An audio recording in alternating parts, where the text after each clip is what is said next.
इस तरह की याचिका ये पहली बार आई है और इसलिए हमने प्रमुख सचिव को कहा है कि इसका अध्ययन करके सभी विषयों पर पूरी स्टडी हो जाए और तब निर्णय की कोई प्रक्रिया तय की जाएगी। और याचिका में संविधान का उल्लेख किया गया है, तो इसलिए उसके सभी पहलुओं पर विचार करने के बाद ही किसी निर्णय पर पहुंचेंगे हम लोग कि क्या माननीय न्यायालय, उच्चतम या उच्च न्यायालय ने कहीं इसी तरह के विषय पर अथवा इससे जुड़े किसी विषय पर कभी कोई अपना आदेश तो नहीं पारित किया है। उत्तर प्रदेश में मुख्तार अंसारी को लेकर अब एक नई बहस शुरू हुई है, जहां पर एक याचिका बनारस में दायर की गई और यह कहा गया है कि वह विधानसभा में लगातार अनुपस्थित पाए गए, इसलिए उनकी याचिका यानी कि उनकी सदस्यता खारिज की जाए। क्या है वो याचिका और किस तरीके की खारिज करने की बात की गई है, हम बात करते हैं उत्तर प्रदेश के विधानसभा अध्यक्ष हृदय नारायण दीक्षित जी से। सर, जिस तरीके से याचिका आई है, क्या वह याचिका है और किस तरीके से उसमें एक्सप्लेन किया गया है?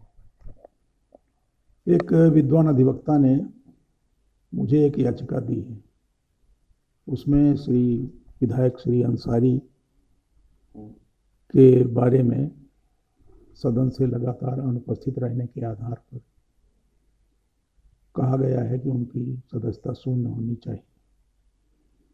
मैंने पूरी याचिका का अध्ययन करने के लिए, संवैधानिक प्राविधानों के अनुसार उसका निर्वचन करने के लिए, माननीय उच्च न्यायालय और उच्चतम न्यायालय द्वारा यदि कोई ऐसे मामले आए हों तो उनका भी संज्ञान लेने के लिए पूरा विषय प्रमुख सचिव विधानसभा श्री प्रदीप दुबे जी को संदर्भित कर दिया है। वह गुण दोष के आधार पर विचार कर रहे हैं और इसी आधार पर जब सब पूरी स्टडी हो जाएगी तो मैं कोई निर्णय लेने और तथ्य सहित बात करने की स्थिति में हो पाऊंगा। अध्यक्ष जी, अगर हम ये बात करें तो ये किस तरीके का प्रोसेस होता है इसमें? अगर कोई आपको याचिका दायर देता है, कंप्लेंट करता है या जिस तरीके की आपकी जानकारी में आता है, तो आगे की प्रोसीडिंग क्या होती है? याचिका कई तरह से हमारे यहाँ आती है। अगर सामान्य कामकाज के लिए याचिका आती, कोई सड़क नहीं बन रही, कहीं बिजली नहीं लग रही, ऐसी याचिकाएं भी आती, तो उनको हमारा कार्यालय जांच लेता है कि कोई व्यक्तिगत द्वेष के आधार पर तो नहीं किया गया है। और अगर ऐसा नहीं मिलता तो ऐसी याचिकाओं को जो विकास कार्यों से जुड़ी होती हैं उनको हम कमेटी में रखवाते हैं, अधिकारियों को बुलाते हैं और निरीक्षण करने के बाद निर्णय लेते हैं।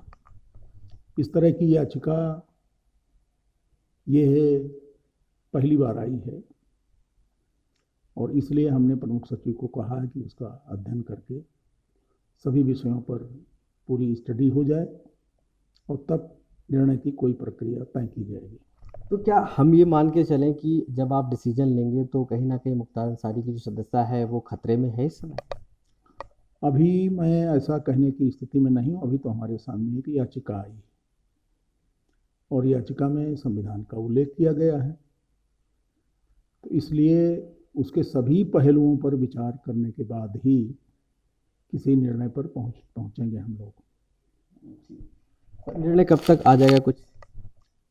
अभी तो कल आई है तो हमने संदर्भित किया है, तो उसकी स्टडी सभी दृष्टिकोण से होगी।